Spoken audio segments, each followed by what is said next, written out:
Hola, bona tarda. Benvinguts a Caixa Fòrum Macaya. Una de les temàtiques que abordem a Macaya és la salut mental. Avui inaugurem la primera sessió del cicle de diàleg Salut Mental i Entorn Social, organitzat per l'Observatori Social de la Fundació La Caixa i en col·laboració amb la Salut Mental de Catalunya. Durant 3 sessions destacarem la importància de l'entorn proper i les xarxes socials a la comunitat, així com l'acompanyament per afavorir el benestar emocional de les persones. La conferència està avui moderada per Carles Bonet, que és treballador social, coordinador de l'àrea sociocomunitària en salut mental de Catalunya, i en breu us ampliarà més detalls de la sessió d'avui. Només afegir-vos que si esteu interessats en continuar participant en la reflexió i el debat de la salut mental, les properes sessions seran el 12 i el 15 de desembre. Gràcies, com sempre, pel vostre interès i la vostra assistència i cedeixo la paraula al Carles. Molt bé. Micro? Vale, perfecte. Bé, en primer lloc, bona tarda a tothom, moltes gràcies per assistir avui.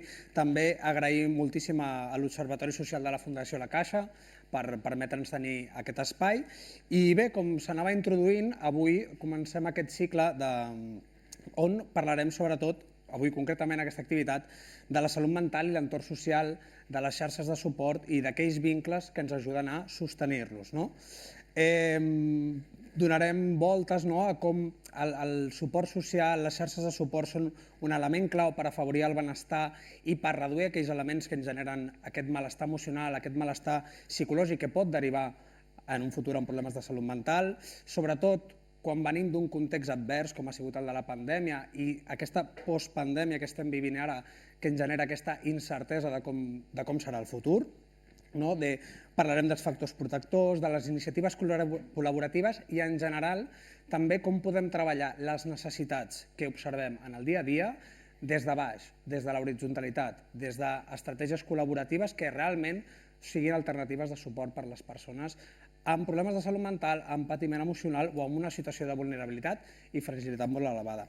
Com us introduiré, avui ens acompanyen tant la Laia Gómez com el Martín Correa, que són dos grans professionals que personalment tinc molt com a referència, a ells i a les seves entitats, i ara sí que els deixo que es presentin els mateixos. Laia, tu mateixa? Jo em dic Laia, treballo a Salut Mental Barcelonès Nord des de l'any 2004, que són bastants anys. Vaig començar coordinant un petit servei de salut mental que era molt petit, no era ni un servei en si, depeníem de subvencions, estava un servei com molt penjat i a poc vam anar creant moltes coses i vam anar atenent a molta gent. Ara mateix coordino diferents àrees i programes comunitaris de l'entitat i poc més puc explicar, no sé si he explicat tot o me dejo algo. Perfecte, Laia, moltes gràcies. I ara, si vols, Martín, si vols presentar tu mateix també. Gràcies. Jo em dic Martín Correa, Correurquisa, i estic treballant fa gairebé 15 o 20 anys en aquest tema de la salud mental, des de la vessant de los movimientos en primera persona, de los movimientos participativos. Treballo la meitat de la meva feina està vinculada a projectes d'intervenció i de promoció de la participació en salut mental i l'altra meitat en projectes de recerca i de docència en l'àmbit de l'antropologia. Jo vinc del camp de l'àmbit de l'antropologia mèdica, antropologia de la salut.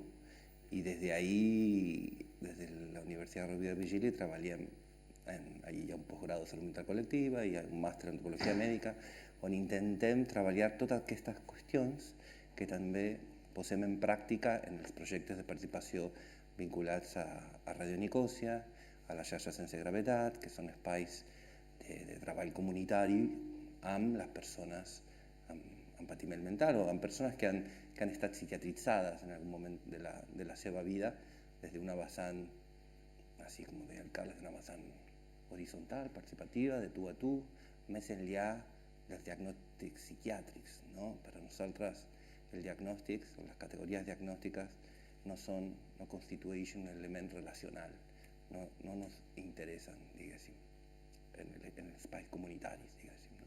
Perfecte. Moltes gràcies a tots dos. Bé, jo faig una breu presentació de qui soc jo, soc el Carles Bonete, soc treballador social, no tinc tanta experiència com la Laia i el Martín, porto uns 7 anys dedicat, això sí, a la salut mental i concretament a la salut mental comunitària i actualment estic com a responsable de projectes comunitaris a Salut Mental Catalunya.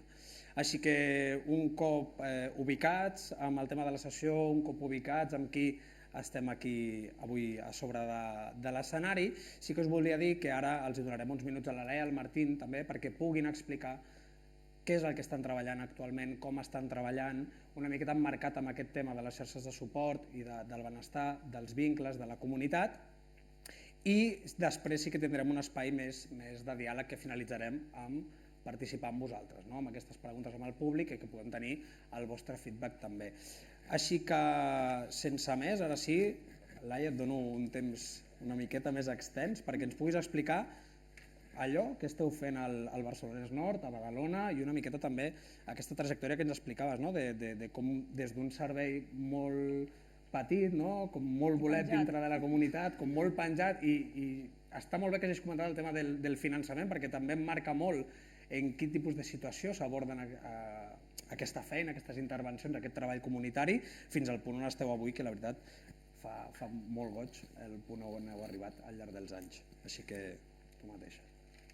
Bueno, tal com us he explicat al principi, jo vaig començar a coordinar un servei de club social, que era un servei on treballàvem el lleure d'una manera, bueno, com podíem, perquè era a través d'un finançament de subvenció, llavors un any ho tens, un altre any no ho tens. Van passar uns anys i tot això li va donar una forma a la Generalitat i les subvencions més sistematitzat i van passar conveni. Això va permetre estabilitzar molt més l'atenció nostra i la nostra entitat, jo parlo des del Club Social, però gestiona altres serveis actualment. Ara començaré una mica per fer l'històric en com hem acabat amb una pilota com la que tenim ara, que és una mica gran. Vam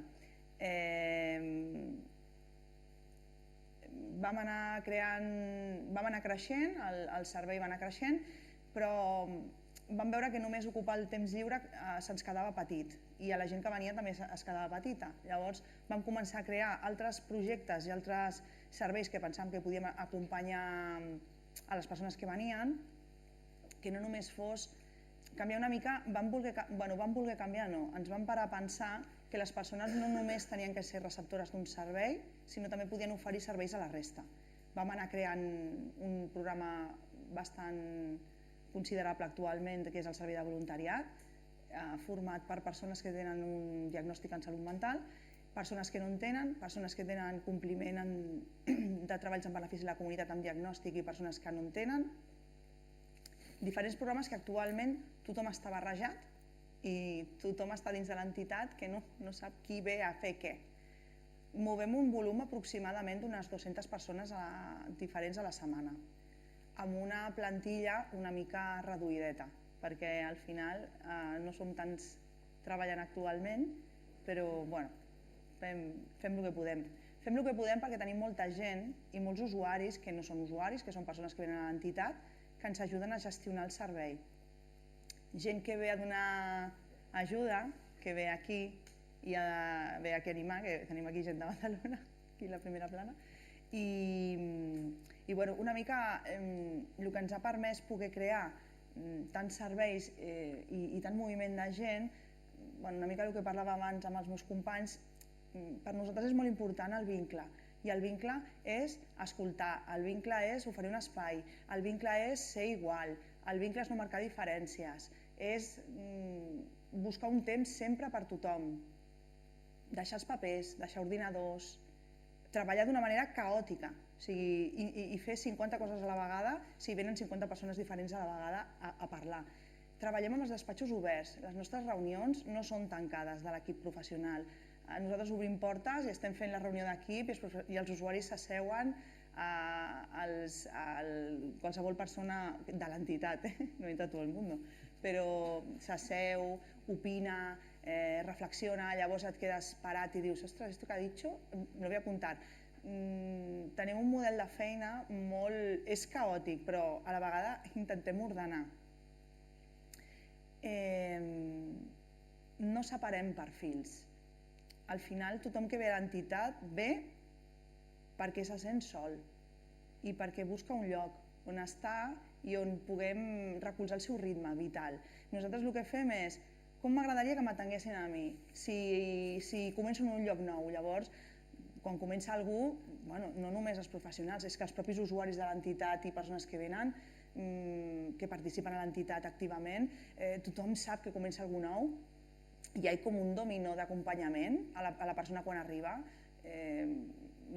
També és veritat que el nostre programa de voluntariat que tenim no només treballem amb entitats de territori, que també tenim convenis de relació i d'intervenció i de voluntariat amb entitats de territori de gent gran, treballem amb horts comunitaris, treballem amb escoles i la xarxa ha entès amb els anys que les persones que tenim són voluntàries, no són persones amb un diagnòstic. Venen a rendir, tenen una feina, tenen una missió, venen a treballar i executen. Què passa? Que al final la nostra entitat s'ha convertit en un centre cívic de territori.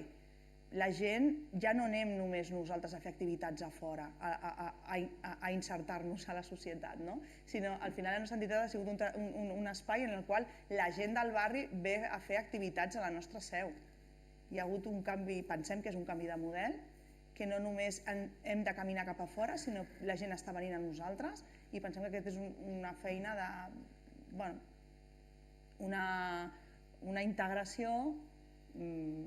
Deixem que la gent s'integri a nosaltres, bàsicament. Ja està. Molt bé, molt bé. Bé, jo crec que han sortit elements molt interessants, no? Sobretot jo crec que el gran canvi de paradigma és aquest, perquè justament les tres persones que hem estat aquí hem estat en algun o altre moment de la nostra vida en un club social, sabem el que és, sabem el que defineix l'ordre del club social, com està reglamentat i on es diu que s'han de fer activitats a la comunitat, que s'han de fer activitats fora, i està molt bé aquests plantejaments que una miqueta, quan preparàvem aquesta sessió, trencàvem amb això, de dir per què aquesta lògica de persones i professionals que ens dediquem a la salut mental hem d'anar a aquests espais comunitaris quan també nosaltres som un espai comunitari, i per què tenim aquestes portes tancades o per què restringim aquest accés, per què compartimentamos aquest tipus d'actuacions que fem. Així que perfecte, Laia, moltes gràcies per l'explicació. A la part del diàleg segurament podem aprofundir més en aquestes cosetes. I ara sí que també li volia donar aquesta oportunitat de parlar al Martín, que ens pugui presentar també des de la seva experiència com veu totes les xarxes de suport, els vincles, tot això que explicava la Laia i també la seva experiència professional, evidentment, en salut mental. Merci. Dialoguemos. Vale. En principi, jo barrejaré amb l'argentí, perquè encara la meva sinapsis neuronal funciona una mica millor en argentí. Doncs parlo una mica més ràpid. Quan parlo en català parlo més despacio, divagar. I a més la meva dona és brasilera, amb la qual tinc una barreja cerebral. En casa parlem brasiler, portuguès, català, argentí, el meu fill parla en català, parla en brasiler, doncs de vegades barrejo tot. Però originalment soc argentí. Jo he començat amb tot això amb la Colifata, que és una ràdio en Argentina, donde he trabajado un año y medio haciendo tesis, participando en los diferentes dispositivos que había ahí, tratando de entender un poco qué era lo que producía la Colifata como un espacio de generación de vínculo, que decía la Laia. La idea del vínculo yo creo que es clave, y no solamente en este tipo de espacios, sino que no deberíamos olvidar que cuando trabajamos en salud mental trabajamos en vínculo, en tratar de reconstituir un vínculo que por alguna razón, muchas veces por violencias, conflictos, traumas, las personas se han desamarrado de la vida de alguna manera. ¿Qué hacemos para que las personas puedan volver a estar entre ese nosotros, entre ese nosotras? Y ahí hay un elemento bastante clave que tiene que ver también con lo que decía Laia, con esta idea de barrejarnos, de mezclarnos, de encontrarnos como seres humanos, como personas, tratando de producir cosas, produciendo actividades, produciendo pensamientos, reflexionando conjuntamente sobre la vida. Y ese barrellarnos, mezclarnos, tiene una clave, que es en esas situaciones desestimar o frenar el impacto del diagnóstico como categoría relacional. Y eso se está trabajando, podríamos hablar muchísimo sobre eso, pero desde, por ejemplo, el Instituto de Salud de Bélgica. Los belgas están dejando de utilizar el diagnóstico, los suecos están dejando de utilizar el diagnóstico, los finlandeses. ¿Quién está detrás de las propuestas por dejar los diagnósticos de Bélgica? Hay un neurobiólogo de Harvard que se llama Steven Hyman que está hablando de que se está reificando. Reificar significa que nos hemos creído que los diagnósticos abarcan la complejidad del sufrimiento humano. Esto no quiere decir que los diagnósticos no nos sirven. Son categorías, descriptores de comportamientos que de alguna manera nos permiten hacer ciertas clasificaciones, sobre todo para iniciar procesos de medicación, por ejemplo, ¿no? En la dimensión clínica, nos sirven ahí. Pero en el ámbito social no nos sirven para nada. Al contrario, en el ámbito social, de alguna manera, destruyen las posibilidades relacionales de las personas. Yo pensaba hoy cuando estaba viniendo para acá, pensaba en mí o en cualquier persona que no tiene diagnóstico, que de repente tiene que entrar a una fiesta en donde no conoce a nadie. Los sociólogos hablan hace tiempo del tema de la necesidad de ser reconocido. Cuando uno se encuentra con otra persona, siempre hay una pequeña disputa por el reconocimiento. Uno quiere ser reconocido cuando llega a un lugar.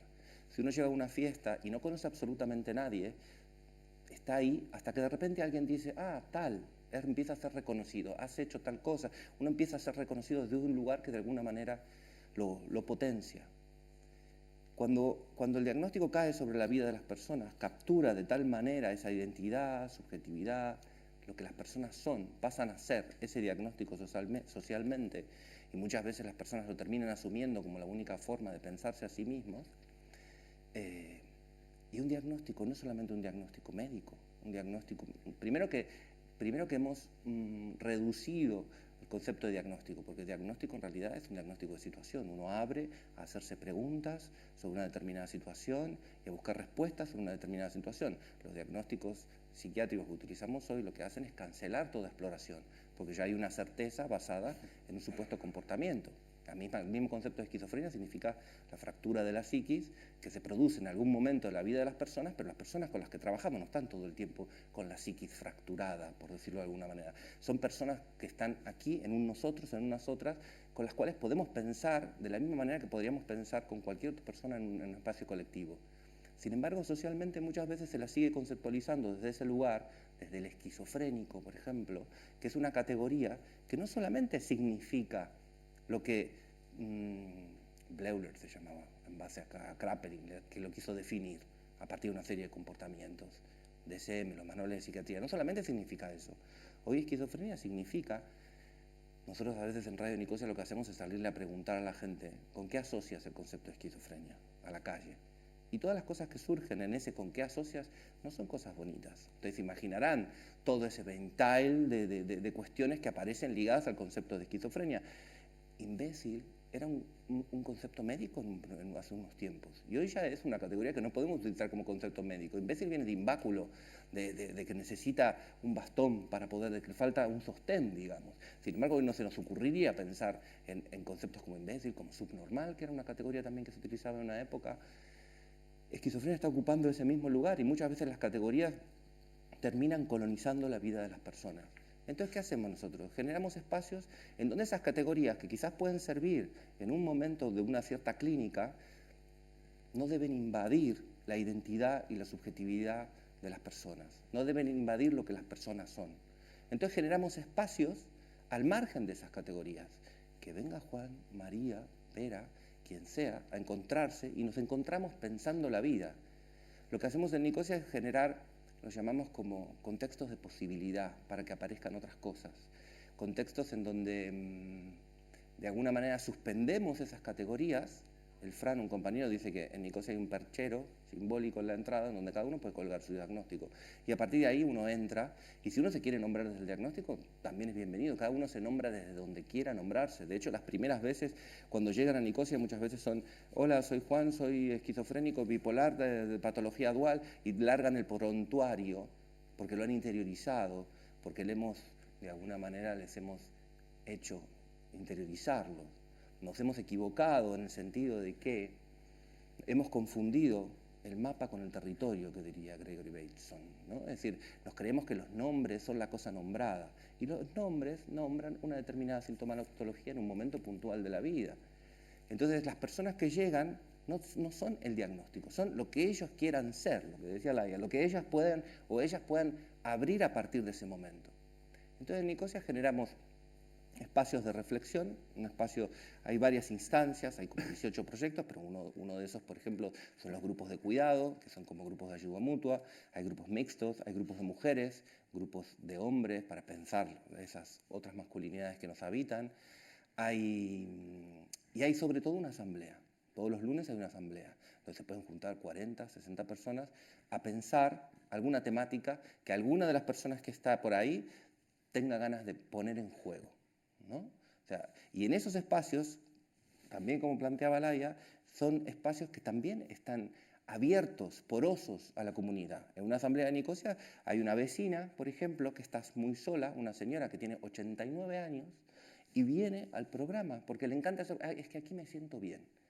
Pero yo no entiendo qué es esto de por qué hablan tanto de la esquizofrenia, no sé qué, cuando hacemos programas sobre la locura o hablamos del estigma.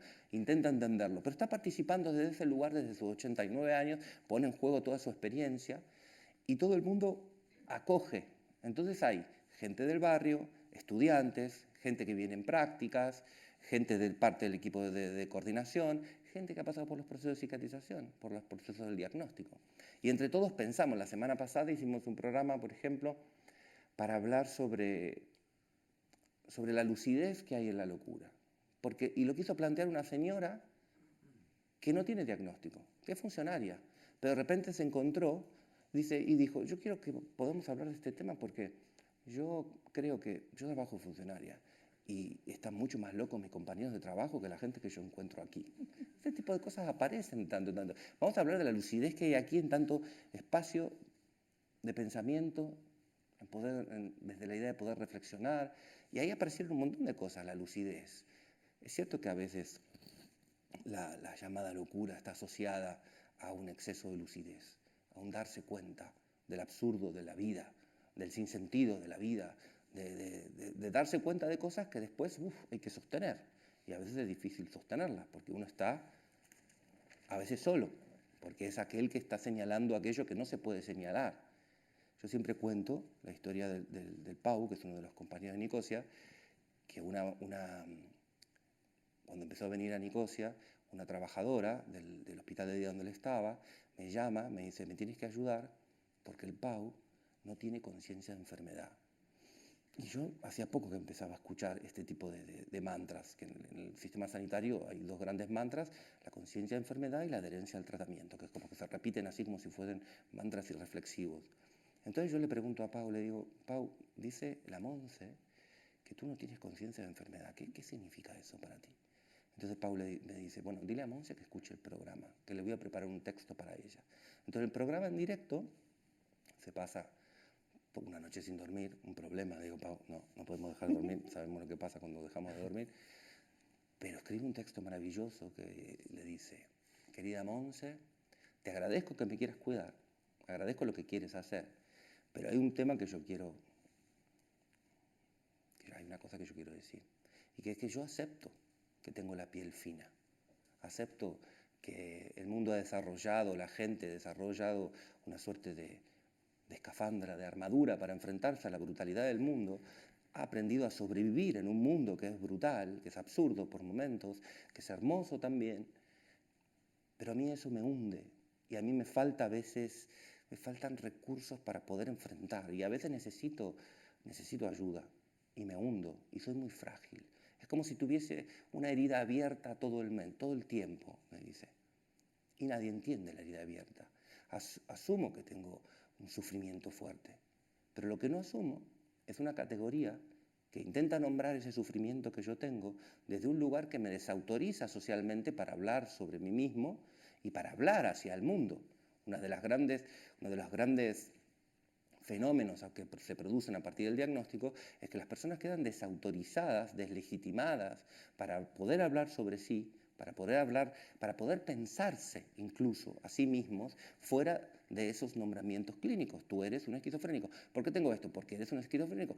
Y la esquizofrenia, la categoría de esquizofrenia es un descriptor comportamental, no es una estructura. Entonces las personas dicen, el Paule dice, yo acepto el sufrimiento, pero no acepto esa categoría. Entonces hagamos esa distinción. Las personas saben muchas veces que están en sufrimiento. Otra cosa es cuando están en proceso delirante, que eso es una cosa mucho más compleja. Pero los procesos delirantes son esporádicos, digamos. Entonces, en Nicosia lo que hacemos es trabajar a partir de ese encuentro con las personas, entre personas, de una manera transversal, horizontal, compartiendo, pensando juntas la vida. A veces temas de salud mental, a veces no. Y desde esta misma lógica empezamos a pensar en la idea de la red sin gravedad, que es el otro proyecto que es bastante fuerte, y empezamos a generar, con el apoyo del ayuntamiento, 30 espacios, talleres de filosofía, esto que decía Laia.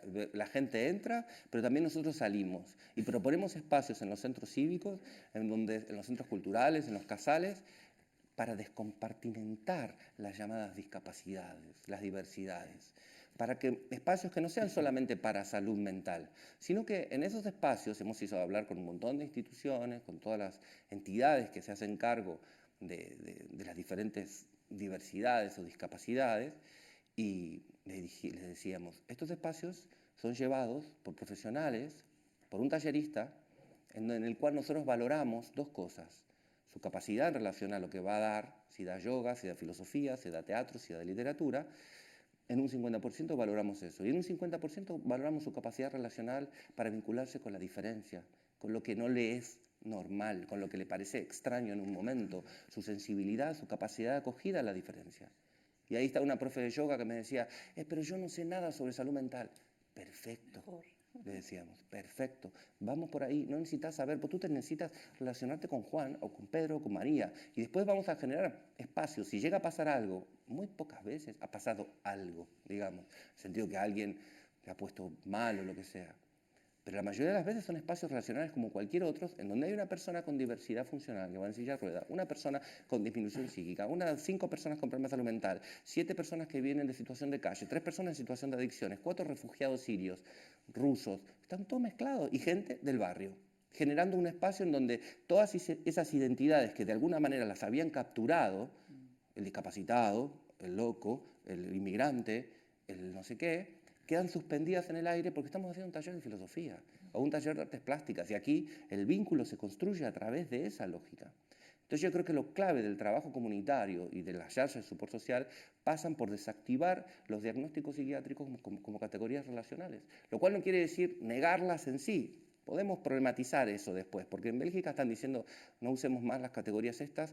Aquí en Valladolid, Colina, Fernando Colina, Laura Martín, mucha gente también está diciendo eso, Jordi Malfa. Muchos psiquiatras y profesionales están diciendo, hey, algo pasa con los diagnósticos, porque el diagnóstico en sí está generando algo sobre la vida de las personas que me parece que se está destruyendo. Y si uno empieza a investigar, empieza a preguntar, lo primero que hay, en Nicosia habrán pasado 2.000 personas en la historia de Nicosia, hay unas 300, 400 al año.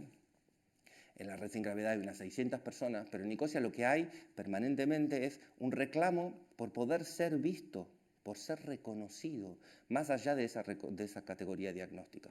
Entonces necesitamos generar espacios seguros, espacios relacionales, espacios sin juicio, espacios en donde podamos estar más allá de esas categorías que capturan y asfixian la identidad. ¿Qué es uno más allá de esa categoría que han dicho que es? ¿No? Más o menos por ahí. Perfecte. Moltes gràcies, Martín. Moltes gràcies, Laia. Bueno, jo crec que han sortit elements també molt interessants amb aquesta aportació del Martín. Jo me n'he apuntat uns quants, però sobretot m'ha cridat molt l'atenció aquest relacionar-nos amb la diferència i el no compartimentar la salut mental justament quan tots som iguals i a la vegada som igual de particulars, igual de diferents, per una banda, no? I també quan parlem de salut mental i sobretot justament ara que estem parlant també de benestar emocional, que ja no estem centrant-nos només únicament en l'àmbit que podríem identificar com la salut mental, què queda fora d'aquest terreny, no? Què és el que queda exclòs realment? Què és el que no ens impacta al llarg de la nostra vida i ens pot portar aquests trencaments que deia el Martín, aquestes no m'agrada aquesta paraula, però aquesta desvinculació, desarrelament de la vida quotidiana, del dia a dia, d'aquells espais per on ens agrada o per on volem moure'ns al llarg de la nostra vida, i són elements que hi donarem volta, perquè jo ara estava recollint, i al final penseu que tant les dues intervencions que hem tingut, l'element que tenen en comú és que intenten trencar amb la lògica que ha imparat en els últims anys i que encara tenim present en quant a serveis, i ja no només de salut mental, sinó tot el que és l'atenció a la ciutadania, i això ho podreu veure vosaltres. Quan heu de demanar, quan heu d'arreglar algun tema que ve relacionat amb el vostre habitatge, doncs heu d'anar a temes d'habitatge. Quan és un tema amb la seguretat social, heu d'anar a seguretat social. O sigui, tot ho tenim molt compartimentat, molt etiquetat en aquesta vida, però justament salut mental és un àmbit que no podem separar l'habitatge de lo laboral, de l'oci, de la gestió emocional, de les xarxes de suport, del suport que necessitem potser de la xarxa professionalitzada, de la xarxa de salut. Tot queda molt vinculat. Aleshores, jo aquí el que he recollit és sobretot que són experiències que recullen el valor de l'experiència pròpia. El valor de per on ha passat pot servir també per il·luminar una mica més el camí o per aplanar una miqueta el camí dels altres. El que dèiem de trencar processos preconcebuts. Al final, jo per exemple sempre dic que aquí a Catalunya justament tenim una bona xarxa d'atenció a persones i d'atenció en salut mental, que podríem parlar després de com està dotada, de finançament, de recursos i de ràtios, no? Però sí que és veritat que sempre ens hem trobat amb això, que tot és molt compartimentat, que si no dones amb un perfil concret no pots entrar a un servei, que si no tens aquest document que acredita que tens aquest diagnòstic no pots accedir a aquest tipus de suport, no? I justament les dues experiències que estan presentant aquí trenquen amb això perquè entenen que la salut mental es treballa des d'un altre prisma i més des del dia a dia i no tant des dels manuals, des dels protocols, des de les intervencions o les grans intervencions superpensades, que també ajuden. Però aquí estem parlant sobretot del dia a dia, estem parlant de la comunitat i estem parlant, diguéssim, a peu de carrer. Jo volia dir-vos també que nosaltres des de Salut Mental Catalunya potser tenim un rol una miqueta diferent perquè al final donem espai a entitats com la Laia i el Martín perquè també puguin vehicular les seves necessitats, puguin traslladar les seves necessitats i també puguin traslladar les necessitats que observen des dels territoris.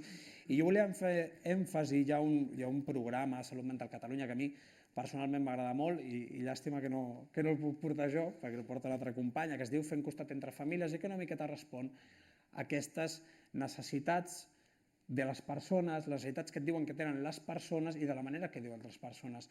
Perquè ens entenguem, i jo crec que il·lustra també una miqueta del que estaven dient el Martín i la Laia i el que volia aportar-vos jo, aquest projecte neix de la necessitat d'un familiar en concret, que segurament és una necessitat molt compartida amb altres familiars, de saber què fer quan el seu fill o la seva filla debuta amb un problema de salut mental i passa per tot aquest procés que comentava el Martín, d'aquesta cicatrització, d'aquest diagnòstic, d'aquesta consciència de malaltia, d'aresta, un tractament.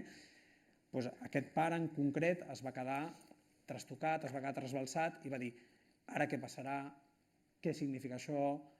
El meu fill, la meva filla, quin és el futur que li espera? Perquè ara m'estan dient que jo m'haig de vincular en aquesta xarxa.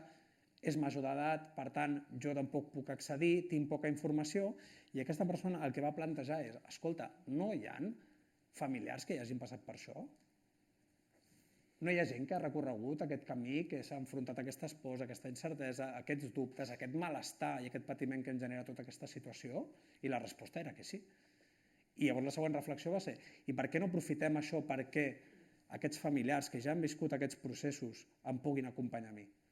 Per què no jo, quan jo hagi entès tot això que passa o hagi viscut, per què no puc donar jo un cop de mà a altres persones que es troben en aquesta situació, sense necessitat que hi hagi un professional al darrere, sense necessitat que hi hagi una intervenció superpensada? Al final, abans la Laia ho deia, és sentit comú, no? O sigui, què és més de sentit comú que algú que ha passat per una situació que podem etiquetar com dolenta o com traumàtica a vegades o com dolorosa, per què no pot donar-me aquest suport? I aquí és on va néixer el projecte Fent costat entre famílies. I com bé apuntava el Martín, després es busquen les aliances necessàries, perquè evidentment necessitem el recolzament de les entitats públiques, de l'administració pública, a vegades hem de recórrer al finançament privat, a vegades hem de trobar aliances amb altres entitats d'altres àmbits. Després buscarem quins quins peus de la taula ens fan falta perquè això sigui sostenible al llarg del temps, perquè inclús fora de l'acció professionalitzada això pugui caminar sol, però primer anem a atacar aquelles necessitats que ens diuen les persones que tenen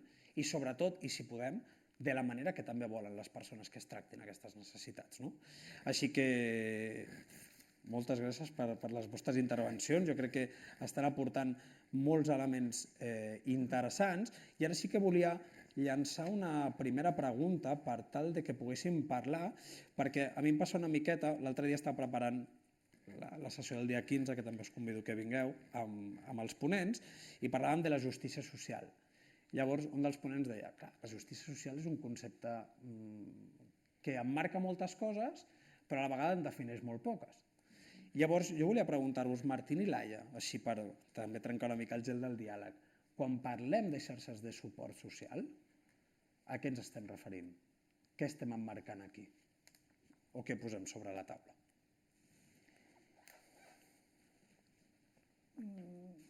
A veure, en si, jo crec que una xarxa no és res més que tu sentir que vas a un lloc, formes part d'una cosa i tothom pot entendre la teva situació i, a més, allò que fas et fa sentir bé. I si no vols fer res, no passa res tampoc. No has de produir. Formar part d'una cosa no és produir, és simplement que s'acceptin els ritmes individuals de cada persona i que cada persona accepti que cada persona fa el que vol amb un ordre. Xarxa és sentir que no estàs sol, que formes part d'una cosa i que estàs vinculat. Tornem a la mateixa paraula una altra vegada, no? El vincle. És molt important. I xarxa, els professionals tampoc estem aliens, estem dins d'aquesta xarxa, dins de suport. Al final, no és que els usuaris, els familiars, les persones amb benestar poc o mucho emocional, tots estem dins d'una xarxa i no hi ha graus de xarxa, estem tots al mateix nivell i si estàs al mateix nivell tothom sent que amb tu també pot comptar, no hi ha... Una mica també a nosaltres ens passa molt que mai diem no. Vull dir, estem oberts sempre, com una gasolinera de 24 hores. Sempre que ve algú, sempre parem el que estem fent i escoltem si ve amb una carta.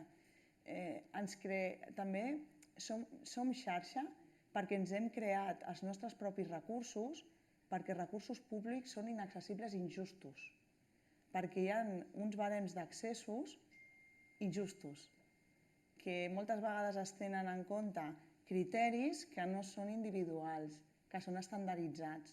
Llavors nosaltres tenim una pròpia política d'autorecursos. Llavors tenim els nostres rovers, els nostres bancs d'aliments, el nostre propi menjador, que oferim a la xarxa. També donem xarxa fora. Ens donem xarxa dins i fora. No sé si he respost. Sí, bueno, jo crec que sí, ho has emmarcat molt bé, sobretot amb aquesta última part de dir nosaltres també som part de la xarxa, no quedem... Que a vegades també pesa una miqueta aquesta mirada del professional com aquell bolet que treballa en la salut mental però no està vinculat amb la salut mental, no? Sí, coincideixo. És aquest espai on et sents reconegut, et sents part amb la teva singularitat. És aquest espai on no et sentes jutjat, com un espai on tu pots ser como quieras ser. Y yo creo que si desde el lugar profesional, en principio, pero eso, porque eso por ejemplo, en Nicosia comenzaron ciertas acciones que se producían desde el lugar profesional, pero poco a poco todos y todas se fueron contagiando. Entonces todos pasan a ser agentes de salud. Yo vengo del campo de la salud colectiva, que es una especie de paso más allá de la salud comunitaria, que es que entendemos que en la salud colectiva cualquier persona puede ser un agente de salud. Para nosotros es muy importante en un centro cívico quien atiende ese centro cívico. El recepcionista del centro cívico puede ser un agente de salud, dependiendo de cómo reciba a las personas. Hay centros cívicos aquí en donde el recepcionista se ha hecho íntimo amigo de personas del colectivo de Nicosia que no hablan con ninguna otra más que con el recepcionista, y a veces, como viven en el barrio, van y conversan con el recepcionista. Entonces yo le digo al recepcionista: tú estás haciendo un agente de salud aquí, estás produciendo un cuidado para esa persona. Pasa que no se te reconoce, no está valorado, que ese es un temazo. ¿Sí? ¿Por qué? Todo el trabajo que se produce desde el ámbito social está tan minusvalorado, no solamente económicamente, sino en todos los sentidos. Y desde el ámbito social es donde se produce gran parte de la recuperación. Lo que hacemos desde el ámbito sanitario es estabilizar la sintomatología, pero la recuperación real se produce en los ámbitos sociales. Aquellas sociedades, yo trabajo en antropología, y lo que hacemos en antropología muchas veces es hacer análisis transculturales, cómo diferentes sociedades, diferentes culturas analizan un mismo fenómeno o lo acogen o se relacionan con un mismo fenómeno, en este caso salud mental. Y hay muchas sociedades en donde los pronósticos de recuperación son mucho mayores que las nuestras, aquí en Occidente. Son aquellas sociedades en donde no existe esta conceptualización estigmatizadora vinculada a los diagnósticos psiquiátricos, o si existe, hay una negociación entre modelos explicativos que decimos. Es decir, puede haber una explicación mágico-religiosa en ciertas culturas, en Sri Lanka, en el centro del Amazonas. Puede haber una coexistencia entre una explicación más folclórica local y una explicación más biomédica, digamos. Pero el hecho de que exista la explicación más cultural abre ahí un campo de significado que hace que las personas no terminen estigmatizadas, no terminen encapsuladas en ese diagnóstico. Las personas siguen siendo socialmente esas personas. Y yo creo que una de las claves de las áreas de support social pasan por entender colectivamente la dimensión de lo colectivo fundamental, porque no es solamente uno y su singularidad, sino es cómo su singularidad se pone en juego en lo colectivo, entre todos, cómo resonamos. Un proceso en una asamblea, una persona trae: uy, yo quiero hablar sobre la soledad, porque me siento muy sola. Trae ese tema y todos empiezan a reflexionar sobre esa temática, y la persona siente que aquello que ella ha traído pasa a ser un tema común. Eso produce después un programa sobre la soledad, el espacio de eso, por qué estamos tan solos en estas sociedades en las que vivimos, por ejemplo. Y pasa también por cómo acogemos la diferencia, y a veces la diferencia radical. Pasa por cómo nos predisponemos en nuestra capacidad de una cierta permeabilidad hacia esa diferencia que hay en los otros, en las otras. Qué tan porosos, qué tan porosas somos a esa diferencia. Nos cuesta lidiar con la diferencia, con aquello que cuestiona nuestros cajoncitos del sentido común organizado. Esto siempre ha sido así. Y eso yo lo aprendí en la Colifata, cuando la primera vez que lo vi dije: ay, vamos por ahí. Después lo vi en un montón de lugares, sobre todo en Francia. Hacíamos el programa en los jardines del Borda del hospital psiquiátrico, y los programas en la Colifata, cada uno va bajando de los diferentes pabellones y va anotando en una gran pizarra el programa que quiere hacer. Entonces había uno que se llamaba El Guerrero de la Luz, y escribía en la pizarra, ponía: programa del Guerrero de la Luz, programa sobre tango, programa sobre fútbol, cada uno, programa de mujeres y no sé qué, porque venía gente del Hospital Moyano, que es hospital de mujeres, porque esto se hacía los sábados, que el hospital se abre a la comunidad. La Colifata no formaba parte de la estructura institucional del hospital psiquiátrico, sino que ocupaba el espacio cuando el hospital abría un poco las posibilidades a la calle. Toda la gente iba poniendo su programa. Y de repente un día, y ahí se armaba el programa, ¿no? Cada uno iba diciendo, cada uno en sus turnos se organizaba. Un día empieza a venir uno que baja totalmente desarmado, todo mal vestido, roto en el sentido de con las ropas rotas, porque bueno, la situación en los hospitales psiquiátricos ya se imaginan las que eran aquí y las que siguen siendo en algunos países también. Y el señor cogía el micrófono de quien estaba hablando, le robaba el micrófono, bajaba de los pabellones, robaba el micrófono y decía cualquier cosa, algo que era interpretado como cualquier cosa. ¿Qué dice? ¿Por qué dice? ¿Qué dice? Se ponía a gritar algo, siempre robaba el micrófono. Vino una vez, robó el micrófono y lo tiraba. Vino el sábado siguiente, robaba el micrófono y lo volvía a tirar. Y se empezó a armar entre la gente una cierta incomodidad. A la cuarta vez, Alfredo Olivera, que era el coordinador de la Colifata, un psicólogo lacaniano brillante, le pregunta a la gente, le dice: ¿qué nos pasa?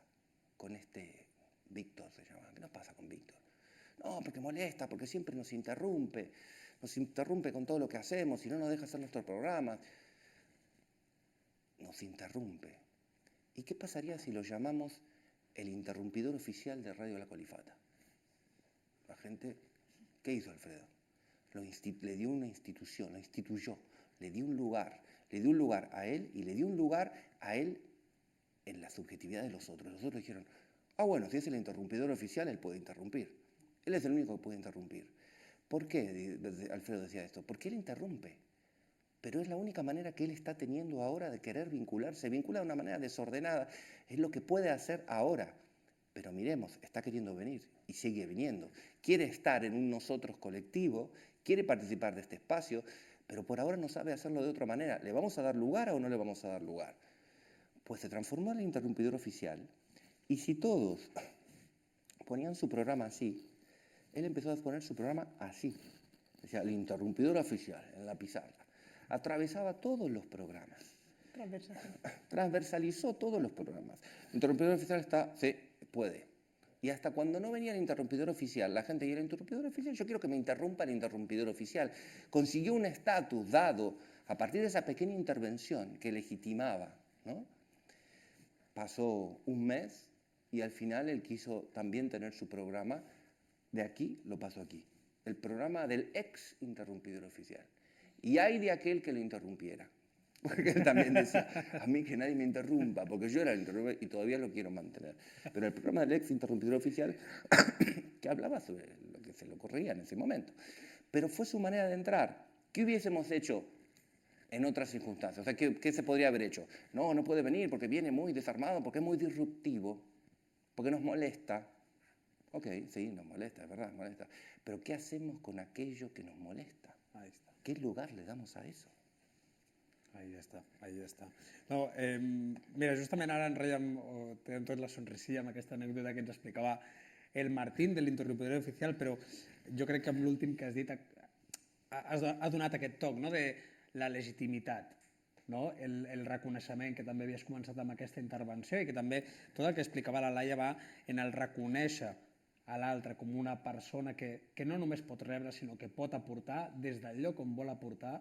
I sobretot el que m'agrada és que aquestes experiències al final no es queden amb la punta de l'iceberg, no es queden amb el em molesta, no es queda amb el ara aquesta persona ha vingut aquí a explicar-me això, es queden amb el sentit que hi ha al darrere, no? Es queden amb que aquestes persones volen compartir un espai perquè es senten a gust, més enllà que després la seva interacció amb l'espai durant un temps sigui una altra, sigui més intermitent o, com en la que ens explicava el Martín, sigui disruptiva, no?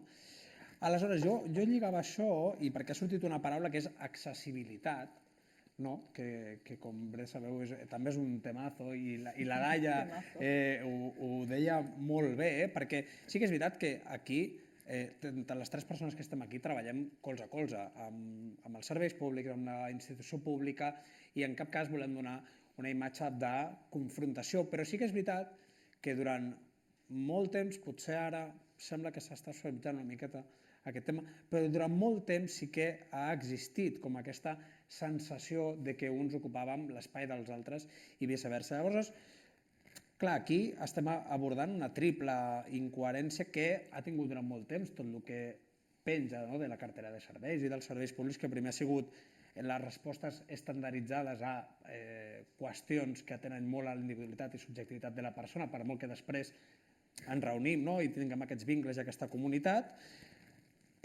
Aquest abraçar la diferència relacionat amb això que deia, aquesta individualitat, però aquesta diferència no compartimentar-la, perquè si no al final estàs donant com respostes estandarditzades a problemes individuals i a més separant-los de tots els àmbits de la vida, i sobretot el que tu deies, Laia, de la productivitat, la declaració de l'OMS de lo que és el benestar, de lo que és la salut mental, surt la paraula productivitat. Diu, persona capaç de ser productiva. Ojo, com entenem, la productivitat en un sistema capitalista imperant, on se'ns valora normalment, o aquest reconeixement del que parlava el Martín se'ns dona molt per qui som, a què ens dediquem, quan guanyem i què tant bé aposentada econòmicament està la nostra vida, no? I tot l'estatus social que et dona tot això. Com emmarquem aquesta productivitat en el que tu deies, a vegades no fer res és fer, a vegades estar ja és molt, ja és tot, no?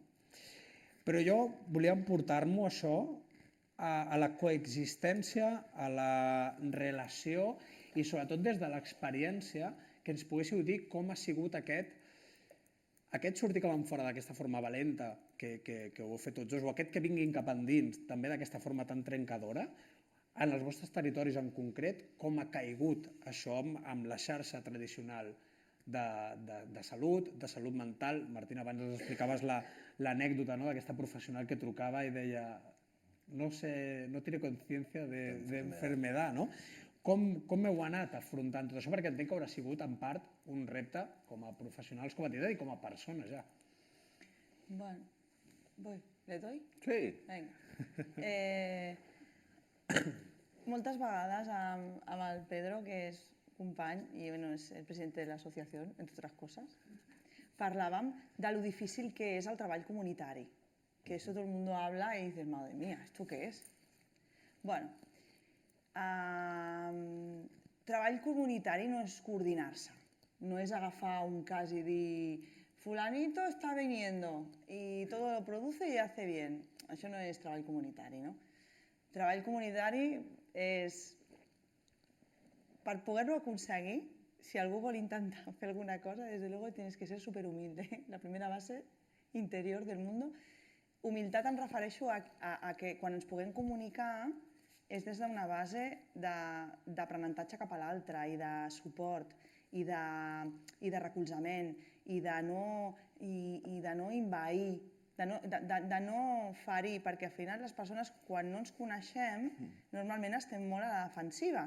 Llavors, iniciar un projecte i tens ganes de fer un projecte i tu l'expliques a l'altre, com no vagis amb peus de plom, normalment no surgen els projectes, esto va así. O caes muy bien o l'has cagat directament, Has no? ficat la pota, sí.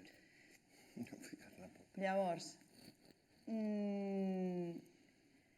treball comunitari, jo, per mi, crec que s'aconsegueix en el moment en el qual el professional no existeix. Quan es pot aconseguir que les persones, siguis quines siguin el que necessitin, puguis acompanyar-los a l'hora que es puguin reunir, que es puguin organitzar, que donis espais, que facilitis, que siguis flexible amb qualsevol cosa, que puguis entendre que hi ha coses que no són de 2 a 3, sinó poden ser de 9 a 7, i que arribi un moment que hi hagi un sistema organitzat en el qual hi hagi organització, la que sigui, que la podem compartir o no, però que hi hagi un ordre i que el professional no hi sigui. Per mi això és el treball comunitari. I que es pugui interrelacionar en un territori sense estar compartimentat i no hi hagin diferències ni diagnòstics, ni diferències socials, ni diferències, sinó simplement que la gent es pugui trobar perquè es vol trobar i perquè pugui ocupar el temps o ocupar una cadira, simplement, no? Bueno, però està bé perquè tots dos, tota l'estona, heu posat sobre la taula aquest concepte de l'espai com l'excusa per generar altres processos, que tu abans també ho comentaves, Martín, com aquell procés que ens permet generar altres coses, aquest punt de trobada que ens permet pensar en altres coses que al final a l'espai, perquè això per què us ho dic? Perquè al final, sobretot la Laia ho marcava abans, amb una entitat que desplega serveis que tenen escrit quin és el seu funcionament i no penseu per cap moment que no es treballa d'aquesta manera, però que tenen molt descrit una manera de funcionar i al final el concepte aquest de generar un espai on poder trobar-se i a partir d'aquí veurem què és el que surt és realment trencador amb un sistema d'atenció en salut mental en aquest cas on segurament també per part de les persones que venen això haurà caigut com a sorpresa a vegades, com aquesta... Sí, moltes vegades. ¿Quién manda aquí? No lo sé, yo no, a mí me pasa, ¿eh? Necesito el referente, Claro, ¿no? llega gente y dice, ¿y quién es el monitor? Sí. El monitor, además el concepto es horrible, me parece horrible. O sea, ¿quién manda aquí? Y la gente viene, muchas veces viene tan institucionalizada que necesita esas referencias y nosotros decimos, bueno, estamos, pero somos muchos y muchas aquí. Ahora, yo creo que desde el lugar profesional hay un rol que se practica. Lo que se cuestiona sobre todo es el poder asignado a ese rol. O sea, tratamos de cuestionar, porque ahí sí hay un grupo, digamos, de la coordinación, hay un grupo que cobra un salario dentro de Nicosia, por ejemplo. Y hay otros que no cobran salario o que de repente reciben, porque en Nicosia sí pueden recibir alguna paga a partir de las charlas en formato de dietas, las charlas que ellos dan, etc. Pero en general, digamos que hay un rol que se produce desde el ámbito profesional, pero que ese rol no necesariamente implica un poder, sino, en todo caso, el poder es el poder generar espacios que estén cuestionando permanentemente el poder. Es decir, aquí estamos desde ese lugar de simetría, yo voy a decir la mía, el otro dice la suya, pero en todo caso hay sí un trabajo en donde nosotros lo que hacemos es tejer puentes muchas veces. O sea, construimos, es decir, alguien quiso decir algo, no pudo terminar de decirlo porque aquel lo dijo, nosotros ayudamos. Pero en una asamblea no empezamos nosotros, desde el equipo profesional.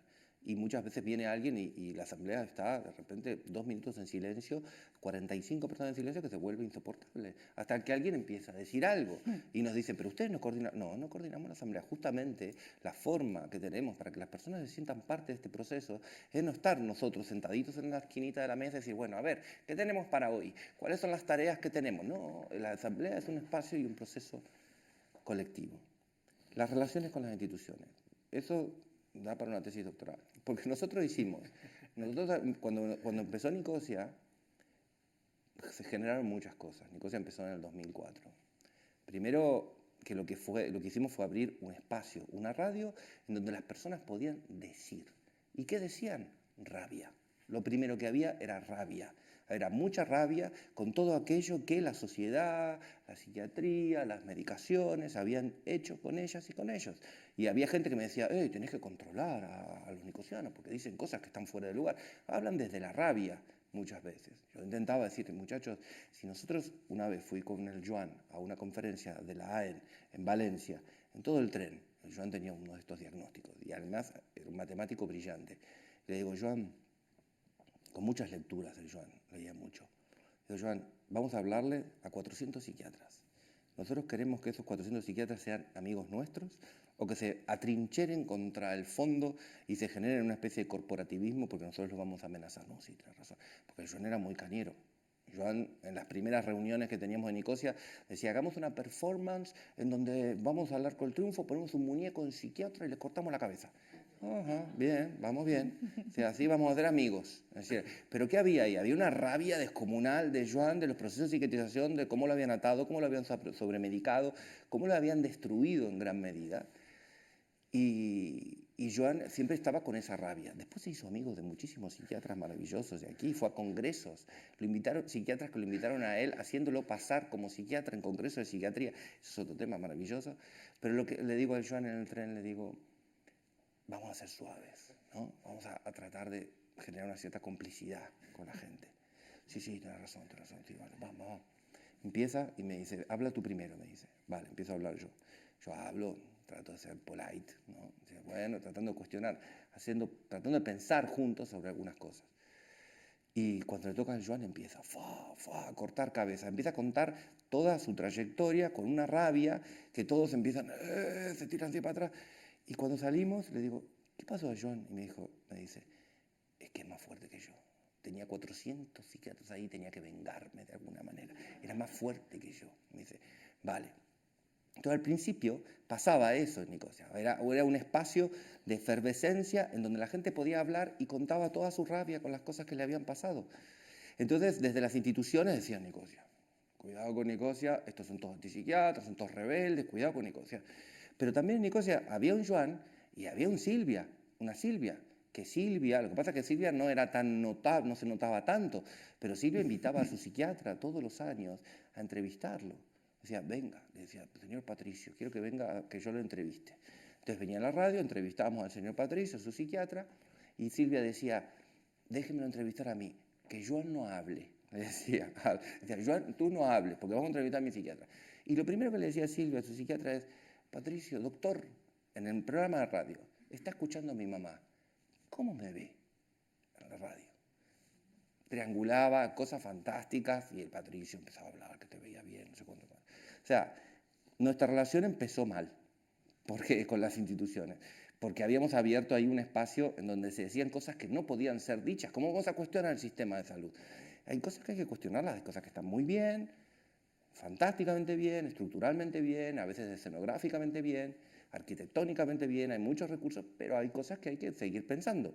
Los de Trieste dicen, la reforma es una bicicleta, que hay que seguir pensándola, la reforma no es una cosa estática, hay que seguir pensándola. Demos espacio a esto que llamamos los saberes profanos de la experiencia de las personas para tener un lugar ahí. Poco a poco, las instituciones empezaron a confiar en nosotros. Nosotros íbamos al principio, Plan de Salud Mental o al Departamento de Salud con la Cristina Molina y nos decía, pero ustedes hacen radio, no hacen salud. ¿Qué me venía a pedir a mí? Vayan a Cultura. Y los de Cultura nos decían, no, pero ustedes hacen salud. Y estábamos en un duro durante mucho tiempo. Empezamos con una entidad que se llama Joya y al tiempo empezamos a armar una asociación propia a los 3 años empezamos a armar una asociación propia. No fue fácil, pero poco a poco empezaron a ver que en Nicosia había gente de tota mena, había gente que estaba muy a favor, que adoraba a su psiquiatra y que tenía una buena relación, y gente que no. Y poco a poco eso fue generando ahí un círculo de confianza, un espacio de confianza. Y yo creo que ahora la relación es bastante buena, digamos. Así, resumiendo... Resumiendo mucho, no? Sí. No, però m'ha agradat molt el concepte aquest de bicicleta i una miqueta també aquest paper que potser no està escrit en ningú lloc i que s'ha posat sobre el tercer sector, sobre les persones, no? També d'empujar, o que hem assumit nosaltres també, quan dic nosaltres no vull dir el sector professional, dic professionals, famílies, primeres persones, el vecino o la vecina que se baja, no? De dir per què estem fent les coses d'aquesta manera, no podem fer-les d'una altra. O sigui, també aquest sentit crític que se li pot donar i que s'ha de donar i que crec que les persones que estem aquí ho intentem fer a través dels mitjans que tenim, també perquè les coses vagin canviant, perquè vagin evolucionant. Jo fa 2 setmanes estava amb estudiants de Treball Social de la Universitat de Barcelona i un estudiant em feia una pregunta que em deia clar, com podem preveure quins recursos necessitarem en un futur? I jo li deia, home, pots intuir les necessitats que podrà haver-hi a rasgos generales, però la vida siempre te va a avanzar por la izquierda y por la derecha. Hem de tenir la capacitat com a societats i com a comunitats de primer poder sostenir aquests cops i després d'articular les respostes que considerem més oportunes o que entre totes considerem més oportunes, no? Però en què crec que això encara li dona més valor a processos com aquests on s'escolta les persones, no? On es connecta amb la font primària de les necessitats, on es connecta amb aquella realitat del dia a dia. Jo sempre dic que la salut mental és la quotidianitat de tot el que et passa en el teu dia a dia. És la teva vida en general, no pots esperar que tinguem un informe de la Generalitat que digui que els joves de 16 a 30 estan molt mal, perquè si tu t'acostes a la realitat d'aquesta manera tan quotidiana són coses que vas palpant, no? I potser mai estarem per davant de les necessitats de la societat, però potser no ens avançaran amb aquesta velocitat tan tremenda. Són les 7, ens queden uns 10 minutets per nosaltres, perquè després us deixarem uns minuts a vosaltres i lligat una miqueta a que va estar parlant de pilars, de les xarxes de suport social, del treball comunitari, de com entenem el treball comunitari més enllà del que deies, Laia, de que tinguem un sistema de derivacions que fluye y que, de acuerdo, que necesitamos mucha información, pero después eso se queda un poco ahí, apartado, com un bolet. Volia, i molt relacionat amb el context que hem viscut en els últims anys, típica pregunta de limitacions i oportunitats, però sobretot jo volia que parléssim més de les limitacions o d'aquells entrebancs que ens hem trobat, perquè són models de treball que jo crec que ressonen molt bé, perquè és des de l'horitzontalitat, des de t'escolto, et dono el teu espai, però quines dificultats us heu trobat per poder arribar a aquests punts? O quins entrebancs segueixen havent-hi, molts, també. Otra tesis doctoral. Vamos a armar, dale. Dale, a ver, a què et refereixes exactament? Entrebancs en quin sentit? Ui, que està molt bé la manera de treballar que s'està plantejant, sobre les idees que s'estan versant, però el dia a dia entenc que també comporta dificultats, no només, ara jo estava marcant molt la relació amb les institucions, però entenc que des de les pròpies persones que participen... Vale, et refereixes a l'interior, bé, aquesta és la meva pregunta, no? En el dia a dia. Exactament. Jo crec que el més difícil que té jo com a professional els anys que porto, poder mantenir que em segueixin considerant una professional de l'entitat i que coordini programes, perquè al final moltes vegades ho parlo amb els meus companys i un no és coordinador, un no és treballador social, et fan això, Exacte. la gent. La gent que tu atens et fa això. Atens, acompanyes, estimes, creixes amb ells, perquè jo, clar, des de 23 a l'edat que tinc ara, que no lo voy a decir, 25, he crescut allà. Jo he crescut com a persona, com a mare, com a diferents roles en la vida i crec que no hi ha res més difícil que donar-te compte que tu no ets, et fan. I a partir d'aquí, doncs, et mantens. Et mantenen Et mantenen. en el càrrec. Llavors, jo no vaig per l'entitat, no em presento. Hola, soy la coordinadora de los programas comunitarios de salud mental barcelonesa. Yo, pues hola, ¿qué tal? Y nos pasa mucho cuando viene gente. ¿Y aquí quién manda? Y todos hacen, ¿sabes? Y digo, que yo no mando tanto. Però jo passo, vull dir que al final, no sé, que m'agrada molt pensar que la gent et fa, no et fas tu, no? Ni et fa a qui t'ha contractat. No sé un poco si he respondido. Sí, aquel tema es maravilloso. Ojalá en todos los espacios el lugar de referencia, ¿no? se construya así. Que no sea, que quien está en ese lugar no sea alguien que intenta mantener su espacio a partir de dirigir, de controlar. Muchas veces los espacios son espacios de control. Nosotros intentamos generar espacios en donde se trabaje desde ese lugar y uno te hacen porque es fan, porque sostienes, porque eres una referencia, porque has estado ahí. ¿Por qué has estado ahí? ¿Qué tenemos que hacer muchas veces los profesionales? Estar ahí, atentos, atentas, acompañando. Y cuando tú estás y ven que estás realmente, ese es otro tema, el nivel de agotamiento al que llega uno, ¿no? Yo tuve que poner un freno a que me llamen por teléfono, por ejemplo, a las 5 de la mañana con un delirio monumental. Cuando nació mi primer hijo, dije, muchachos, no me llamen, a menos que la cosa esté fatal, no me llamen a las 5, hablemos a las 8 porque está durmiendo mi hijo. Empecé a poner límites. A mí me costaba poner límites también por esta apertura. Entonces, como me costaba, lo que hacía es hablar los límites. Sí, vamos a poner límites. Pues aquí, que mis hijos, que no sé cuánto. Empezaba a reflexionar desde ahí. Y desde esa presencia que uno tiene, de esa manera de sostener el colectivo, sostener a las personas, ayudar a generar ese tipo de... Tú hablabas de espacios, y los espacios los constituyen las personas, no son cáscaras vacías, sino que los espacios son las relaciones que constituimos en esos espacios. Entonces la clave es cómo se articula lo relacional, cómo nos vinculamos unos a otros, cómo estamos ahí encontrándonos. Obstáculos. Si pensamos en el interior, hay conflictos, en Nicosia hay conflictos, pero hay mucho más conflictos neuróticos que psicóticos, por llamarlo técnicamente. Son conflictos de, ay, aquel no me mira, ¿por qué yo soy así? ¿Por qué no me prestó atención con no sé cuánto? Él tiene más protagonismo que yo. Son conflictos de las neurosis colectivas. Cuando viene uno, en una asamblea, vino uno que por primera vez y en medio de la asamblea dijo a mí las voces que me están diciendo que haga esto, se bajó los pantalones en medio de la asamblea y todo el mundo, ajá, ¿por qué? ¿Por qué tiene necesidad de eso? ¿Sí? Ya se bajó otra vez los pantalones y dice, hay mucha gente, ¿qué necesitas? ¿Por qué necesitas bajarte los pantalones? Bueno, no lo sé. Y se subió los pantalones y siguió ahí conversando con todo. O sea, aquello que se va de la norma está mucho más aceptado, se sabe manejar. Los conflictos son conflictos de, ¿por qué no me eligieron presidente a mí y le eligieron a él?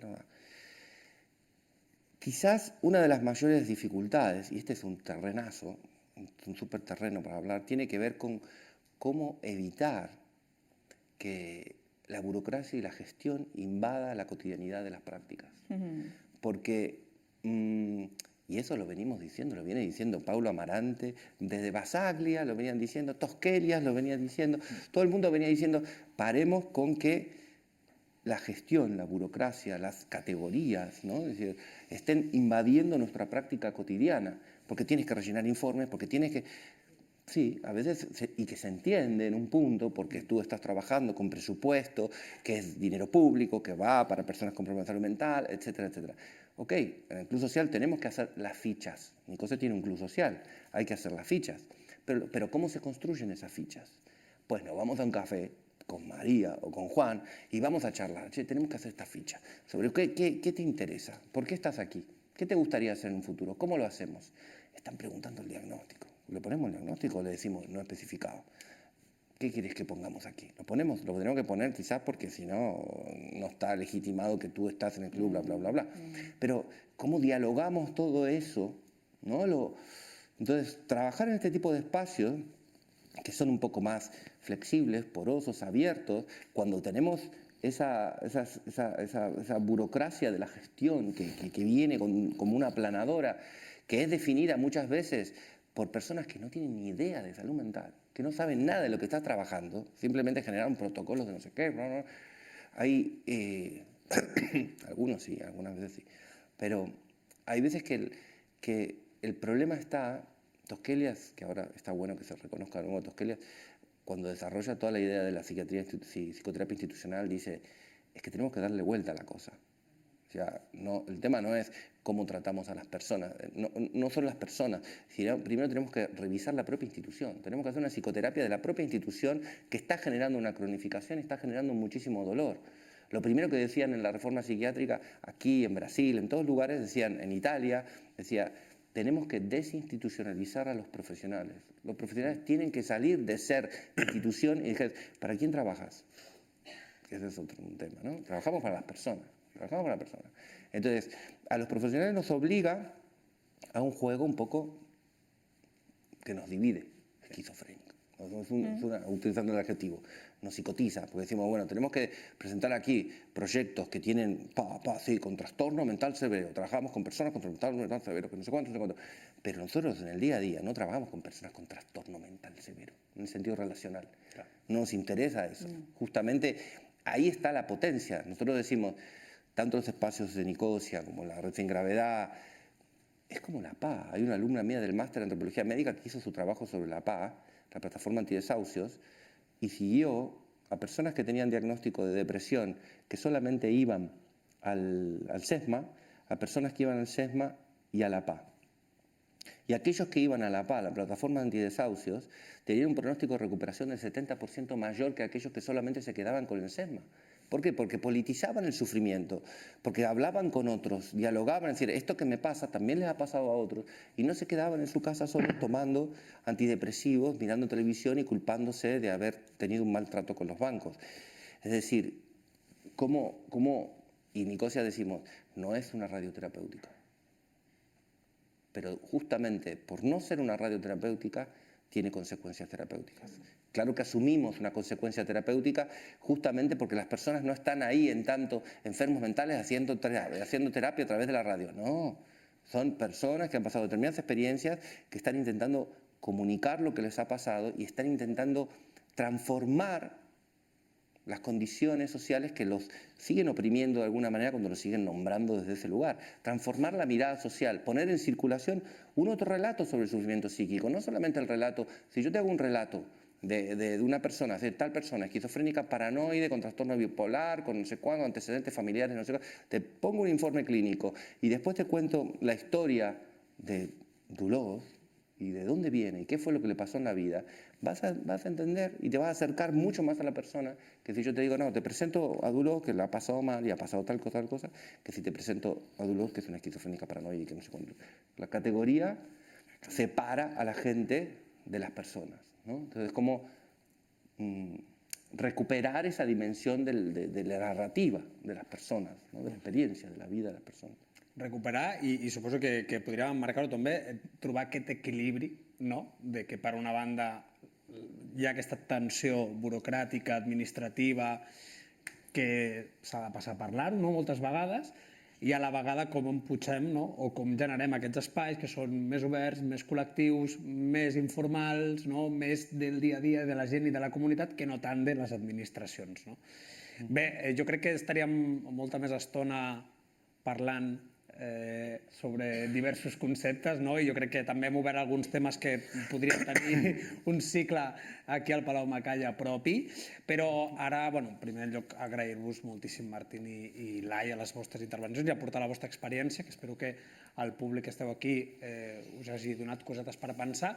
I ara sí que són les 7:15, tenim uns 16 minutets, per ser superconcrets, perquè pugueu fer preguntes, perquè pugueu qüestionar cosetes que hagueu escoltat avui aquí. Sí que us demanaria que intentéssim ser al màxim de precisos quan formulem una pregunta o una reflexió, que no ens extenguem molt perquè tenim poquet temps i si hi ha moltes paraules doncs algú es quedarà que no podrà parlar o farem que la gent d'aquí del Palau Macaya surti una miqueta més tard de treballar. Així que endavant, mira, ja tenim la primera paraula. Bona nit. Bona nit. Agrair als ponents la tasca directa que estan fent i la generositat que han tingut d'explicar-nos-la a les persones que a vegades no estem tan dins d'aquest món, no? La pregunta, per ser curt i escueta. La meva pregunta és si consideren que el funcionament social que actualment tenim provoca que es catalogui moltíssima gent de trastorns en salut mental. Perquè jo penso que la situació social provoca una mica d'allò que llavors aïlla. És una pregunta. Moltes gràcies i seguim la feina. Moltes gràcies. Moltes gràcies. No sé si potser convendria més que qui vulgui fer aquestes preguntes les podem recollir, jo prenc nota i si us sembla després fem una ronda així de respostes. Ho dic per mirar de que ningú es quedi sense preguntar el que vulgui preguntar. I si no podem donar pas a la resposta mentre algú es pensa la pregunta que vulgui fer. Doncs, Martín, Laia, la pregunta és molt precisa, no? El funcionament social que tenim actualment ens porta a categoritzar, catalogar, etiquetar, i això alhora genera malestar. A veure, no sé si el funcionament social, però com que per tenir recolzament públic necessites estar catalogat, és molt difícil no arribar a això, perquè si tens una situació complexa tens que justificar-te econòmicament que no tens ni un duro i ja t'estàs catalogant.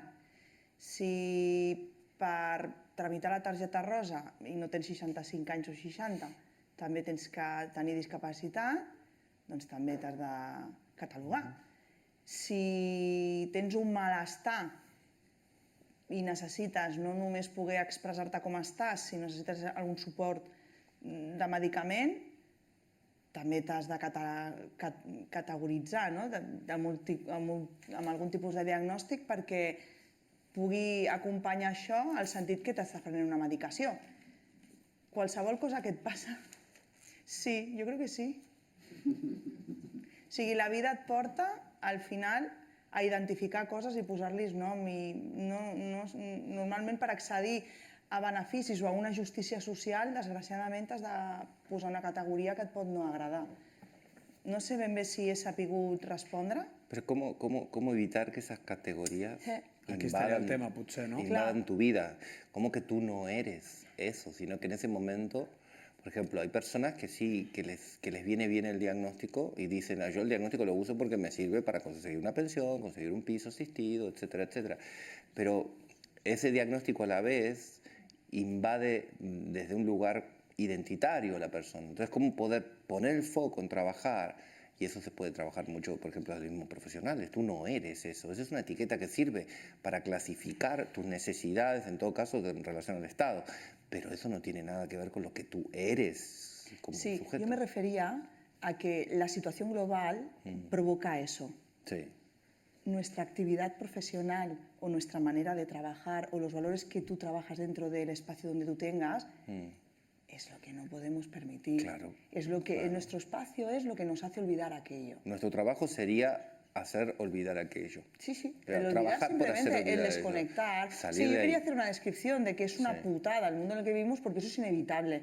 Por eso decía globalmente, porque es algo que se escapa porque es global. Entonces el espacio, nuestra parcelita, que es la entidad y el trabajo comunitario y nuestra parcela no municipal, que es lo que nosotros abarcamos, pues ahí no se habla de diagnóstico, ahí se habla pues de desconectar, se trabaja desde el humor. Nosotros trabajamos mucho el humor, bueno, utilizamos la ironía muchísimo. O sea, hablamos de locos, hablamos de locura, hablamos de estar brotados. Para nosotros las palabras del día a día es esto. Pero es que brotado es que te llegue un requerimiento de la Generalitat y tengas 9 días, porque resulta que lo has leído un día posterior. Ya te brotas. Ya o sea, te es que las palabras al final son transversales. Yo me siento súper identificada. Sí que me broto. Es que me desestabilizo la cabeza cuando abro el correo y me llega el requerimiento.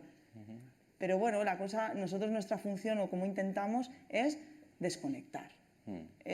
Nos encontramos para hablar de todo menos de lo que nos preocupa.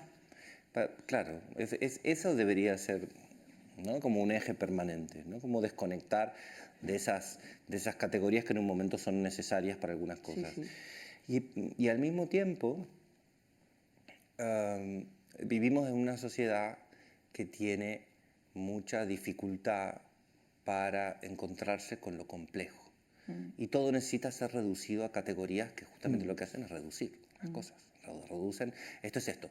O sea, necesitamos, si uno dice, por ejemplo, que está muy triste y pasó más de 2 semanas tristes porque se le murió el abuelo, no sé qué, y entra en el proceso de un sesma, por ejemplo, y cae el diagnóstico de depresión, muchas veces el diagnóstico de depresión es eso, es un diagnóstico descriptivo de una sintomatología, pero el diagnóstico lo que hace es evitar la exploración de la complejidad que hay detrás de ahí. ¿Por qué la persona ha caído en esto que llamamos depresión? No es que un día se levantó y la serotonina y los neurotransmisores se equivocaron y fueron para allá, en vez de para allá hay que corregir los neurotransmisores. No, hay todo un proceso existencial que muchas veces nos hace caer en tristezas profundas que finalmente son diagnosticadas de depresión. Y las categorías lo que hacen es también muchas veces se transforman en cosificadores del propio profesional, en el sentido de que el profesional deja de explorar. Eso está pasando mucho con el TDA, por ejemplo. El TDA, que hay una gran disputa con respecto al TDA sobre si existe o no existe, y la disputa no está sobre si existe o no existe el síntoma. O sea, hay niños y niñas que están saltando, que están haciendo síntomas, que en un momento están en unas escuelas y están con problemas, con dificultades, que pueden estar haciendo síntomas porque había una tesis de Nuria Tría, una antropóloga de la UB, que hizo un seguimiento en los SMIG, con las familias y en las escuelas. Donde están haciendo hoy, donde está siendo nombrado el TDA hoy es en las escuelas. Las escuelas utilizan las categorías y piden a los padres que lleven a la... Bueno, es un itinerario largo, pero el tema es, hace unos años el Colegio de Psiquiatras empezó a presionar al Parlamento de Cataluña para que saque un protocolo de TDA, que hablamos de protocolo. Y la Federación de Salud Mental de Cataluña, la Asociación Española de Neuropsiquiatría, la Fundación Congreso Catalán de Salud Mental se oponían. No vamos a producir un protocolo porque todavía no hay consenso sobre lo que hay. Le pidieron al síndic de Greuges que haga un análisis. El Parlamento le pidió al síndic de Greuges. El síndic de Greuges hizo un análisis y dijo, no puedo recomendar que exista un protocolo porque efectivamente no hay consenso sobre esto que es el TDA. ¿Por qué? Y pone 2 ejemplos, el informe está en internet, es accesible, los informes del síndic de Greuges, y él dice, el 58,6% de niños que son atendidos en los SMIC de Sant Cugat son diagnosticados de TDA. En Molins de Rei, el 2,3% de niños son diagnosticados de TDA.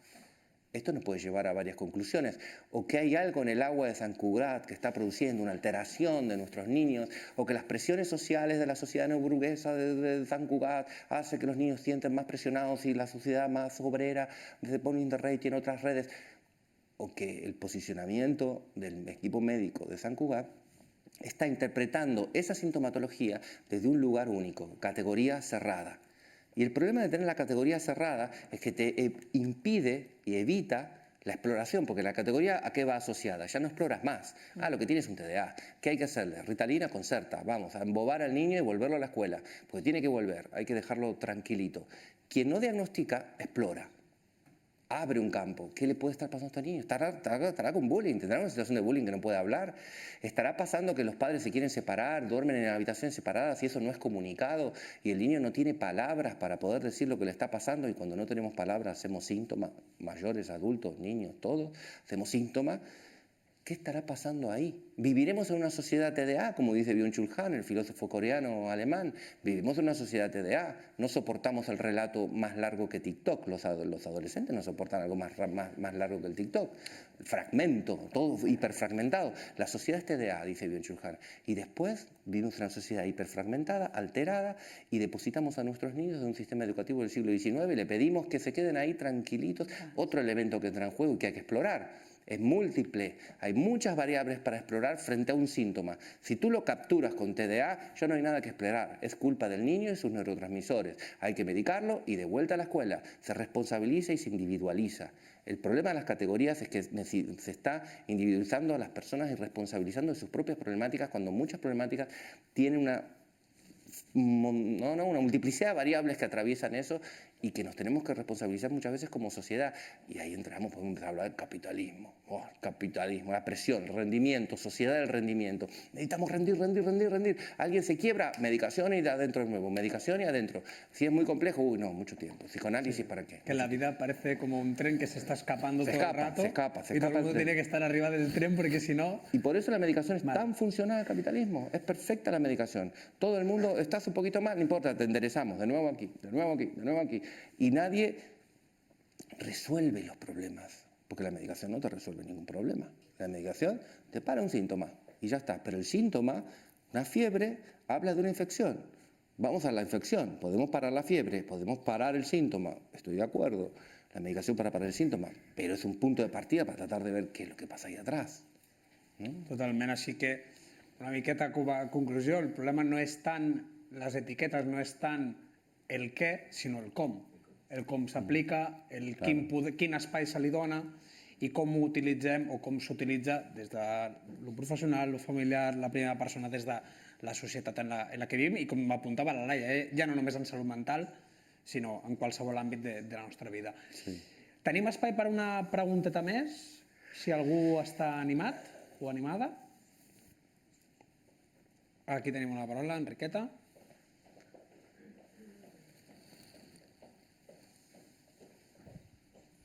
Gràcies. Bé, abans de res, felicitar-los perquè ha sigut superinteressant. Em fa molta ràbia que ja s'acabi perquè n'hi ha per parlar estona. Voldria fer dues preguntes, però us les dic. Tu, per exemple, tens un càncer i entres en una xarxa de suport. Quina és la diferència quan és una xarxa de suport de salut mental? Jo crec que és diferent. I després m'agradaria molt, Laia, si amb res poguessis explicar una persona que ve al vostre centre un dia, com és la vida aquell dia. Què falla? Tenim aquestes dues preguntetes. Buah. Mira, una persona, quan entra allà, jo crec que es caotitza una mica, per començar, perquè hi ha un follon d'activitats creuades, de moviment de gent cap a una sala i cap a l'altra, de normalitat i d'activitat que jo crec que xoca. I efectivament passa, el primer que fan és ¿dónde está aquí la coordinadora? ¿no? Es lo primero, un poco porque necesito el orden, que por favor, que alguien ponga un orden aquí. I al final, ja res, ubiques una mica, la pregunta bàsica és tu què vols fer? Què et ve de gust? Pues mirar, digo, pues mira, no pasa nada. ¿Te quieres quedar a comer? Porque esto funciona un montón. Y eso es la clave, ya cuando comes, ahí ya... Es bueno. Buenísimo, porque surt tota la intervenció sin que tengas que intervenir. Porque te lo explican todo, tú le explicas todo, llavors veuen el funcionament. Com es para la taula, com ens cuidem, com és d'important que et cuidin. No? I a més ho veiem molt allà, parar la taula. Jo acabo de dinar i paro la taula a la següent persona, li porto l'aigua, li fem el cafè, acabem de dinar i fem el cafè. Què sent? Jo crec que m'agradaria molt que sentís això, que ens cuidem, que venir allà és estar cuidat, és un spa emocional. Creo yo, no sé, ¿qué pensamos? Badalona, frente a Badalona, ¿qué pensamos? Spa emocional. Un spa emocional. Me ha gustado spa emocional. Sí. També tenint en compte una mica el que tu deies, Martín, no? Que el nen, no? El TDAH, sort que l'educació i el sistema educatiu ja s'ha donat compte que no podem estar com estudiàvem nosaltres, d'estar 8 hores assegut allà i aprenent així, que jo no me'n recordo de res. O sea, me preguntas la capital de, no sé, algún país de Europa, que ahora tampoco te puedo decir porque no me acuerdo, i no ho retinc, no? Ara, menys mal que ara es veu que jugant s'aprèn, que esto no lo hubiera, a mí me lo explican en P3 y hubiera flipado, perquè clar, P3 podia jugar i en primero de primària me tenia que sentar així. No? Això a un nen com li expliques en 3 mesos, no? No m'estranya que acabem taraos o els nens estiguin tarats. Si és que en 2 mesos i mig un nen passa d'estar actiu a estar assegut. Així surten de diagnòstics. És que és normal. Paral·lelament a que hi hagin les situacions familiars, la producció del món, el capitalisme que et fa produir, que si no entres dins doncs no estàs incorporat. Bueno, jo m'alegro molt també que les escoles treballin i acompanyin, per mi és molt important, educar en valors, posar-te al lloc de l'altre, estimar, no fer mal, i tenir molt clar, i nosaltres ho parlem molt al club, això, i a l'entitat. Diem club perquè al final és que tothom coneix el club Badiu, però bueno, dic club, dic entitat. La teva decisió, que sempre sigui no el millor per tu, bueno, o sí, però que no faci mal a tercers ni a segons. Tu fes el que vulguis, però pensa que segons el que decideixis pot no fer feliç o pot fer infeliç a una segona o tercera persona. No sé si he acabat responent perquè m'he dado por pensar un poc i pitufar. Pensar en un altre, no? Pensar. Això és interessant, perquè moltes vegades, clar, ve gent amb tant de patiment, que els costa molt pensar en un altre. Primer estan pensant, bueno, com tothom també, pensant en si mateix, la meva necessitat, i ahí hi ha un aprenentatge que té a veure amb estar atent al patiment de l'altre també. I cuidar. Y cuando tú te transformas en cuidador también de un compañero, de una compañera, te activas de una manera que sale de tu autocentrado, de mis problemas, de no sé qué, y transforma los espacios, los espais. Aquest tema és clau. Molt bé. I ella, no, que havia fet aquesta pregunta, no, jo crec que... Si hi ha diferència entre... Sí, perquè moltes vegades ens han preguntat quina diferència hi ha en un taller de filosofia o de arts plàstiques en el centre cívic para malalts mentals o para no malalts mentals. Jo crec que ninguna. Justament la proposta és que no hi hagi ninguna i que en tot cas sí que obviamente en un grupo de suport mutuo vinculado al cáncer ya una tipología de cuidado, digamos, pero en el ámbito de salud mental, pues por la temática, la persona está afectada por algo que es consciente de que hay posibilidades de que esto se acabe y eso genera un patiment inmenso, ¿no? Y creo, a los médicos les cuesta decir cáncer, no utilizan esa palabra porque son conscientes. Eso es interesante, no utilizan la palabra cáncer, pero sí utilizan la palabra esquizofrenia, porque saben, no todos obviamente, porque saben del impacto de la palabra cáncer sobre la vida de las personas. Pero es un momento interesante para que sepan también el impacto de la palabra esquizofrenia sobre la vida de las personas. En ese mismo sentido es interesante, con otros derroteros. Pero es un grupo de support o de ayuda mutua para nosotros, para nosotras, es como cualquier otro, valorado en qué necesitamos, cómo estás, cómo de la misma manera que sea un grupo de cáncer. No hay distinció más allá de la temática que te ha aportat ahí, del tipus de patiment que t'ha aportat ahí. Però digamos que les persones con patiment mental han estat molt més despullades, despojades, ¿no? de lo afectivo, de lo relacional, molt més. Cuando una persona té un cáncer, la familia generalmente hace así, hasta a veces demasiado, se protege demasiado, etc. Pero hay un así. Y bueno, en salud mental también la familia hace un así excesivo por momentos que asfixia. Pero el otro entorno social desaparece generalmente. La novia desaparece, los amigos desaparecen, nadie sabe, cuidado, es esquizofrénico, ha estado ahí. Se genera toda ¿no? Como una estampida de la gente hacia afuera. Entonces necesitamos recuperar esa posibilidad de lo relacional. Sí, me puedo relacionar, puedo ser querido, ¿no? Puedo ser aceptado en mi diferència. I també una cosa que jo també he vist molt, que es contempla en persones que pateixen qualsevol malaltia física, es pot arribar a contemplar que hi ha un dol de la pèrdua de salut. En salut mental no hi ha dol. Sembla ser, que no hi ha dol. Bueno, però no hi ha el mateix acompanyament, no hi ha com una concepció de pèrdua de salut. I el dol és molt dur, és una pèrdua de la teva vida. Absoluto. I si no es considera que hi ha dol, tampoc s'acompanya. Efectivament, per això ho dic. Eso es interesante, es muy interesante, porque se transforma, claro, hay como una condición, ¿no? Es esquizofrénica. Es esquizofrénica, es enfermo mental, es no sé qué. Y eso, la gente antiguamente, ustedes seguramente lo sabrán, tampoco decían que la persona tenía un diagnóstico psiquiátrico. Decían que estaban mal de los nervios. Mi hijo está mal de los nervios. ¿Por qué? Porque la gente es inteligente. Porque sabe que si pone en circulación las etiquetas, se genera toda una estigmatización que es mucho peor para la familia, para la persona, etcétera, etcétera. Y eso de que no haya dol es interesante. No permitimos que haya dol. Y hay un dol de un otro que fue. Pero justamente en estos trabajos que hacemos más transculturales, hay otras sociedades, por ejemplo, se estudió mucho la sociedad singalesa, en el sur de Sri Lanka. O sea, hay otras sociedades en donde la persona se le permite volver a estar entre nosotros, vuelve a ser la misma que era antes. Lo que pasa es que ahora, no sé qué, tiene una de estas diferencias, pero vuelve a ser la misma.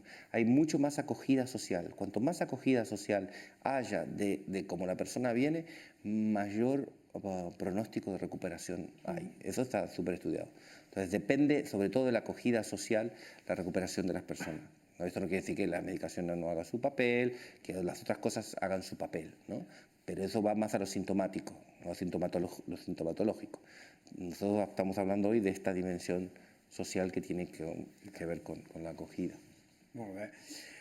Doncs bé, crec que ens agradaria seguir parlant, però hem accedit una miqueta, 5 minutets. Així que jo, en primer lloc, Laia, Martín, ha sigut un plaer, la veritat, escoltar-vos, compartir espai amb vosaltres i infinitament agraït de que hagueu estat aquí. També, una altra vegada, agrair a l'Observatori Social de la Fundació La Caixa per permetre que hi hagi aquest espai, per generar, com dèiem abans, aquestes trobades que també ens permeten després generar altres coses, i a vosaltres, públic assistent, per estar aquí, per interessar-vos pel tema i sobretot que us hagi pogut servir per reflexionar, per pensar i per pensar que les coses es poden fer des d'una altra perspectiva més col·lectiva, més comunitària i més tenint en compte les persones que tenim al costat i no tant, potser, estructures més jeràrquiques. Així que moltes gràcies, que tingueu una excel·lent tarda i els que feu pont, que disfruteu molt del pont la setmana que ve.